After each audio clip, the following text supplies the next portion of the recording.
please buckle up and listen to all of this, because I think it's really, really important. However you intend to vote, I think it's important.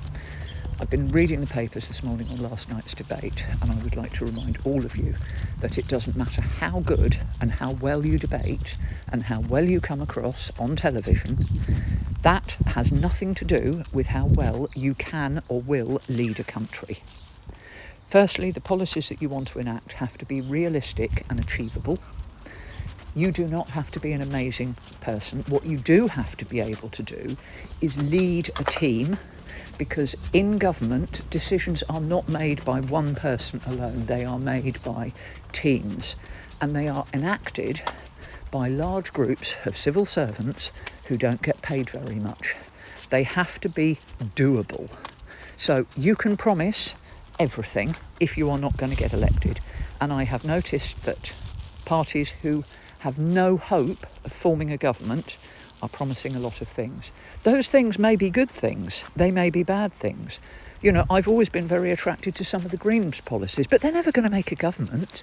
It's not that I disagree with them, but they're not going to make a government, so they can over-egg their promises.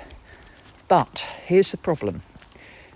Because of the fact that some of the parties are promising amazing things that they cannot deliver, people will vote for them, and they risk splitting votes. We don't want. If you want change, you absolutely have to be sure that we have one party in power to pass legislation quickly. I know that no political party will always give everybody everything they want. Firstly, because they have to govern for everybody, not just you, for everybody. Secondly, it's just the nature of things. They will put themselves out there to appeal to as many people as they can, because if they get power, they can elect legislation. And sometimes it's not the legislation they promised. We know that. We've had 14 years of it. 14 years of non-deliverable. Now, it's my personal opinion that if you want change, you're going to have to vote Labour, unless you are in a constituency where Labour have no chance at all, in which case you can vote for who will oust the Tories. My biggest fear, and at the moment it is a genuine fear, I'm getting properly frightened, is that people will vote for reform thinking they're doing something amazing. What will end up we will end up with a Reform Tory coalition. Reform cannot form a government. Even Nigel Farage admits that.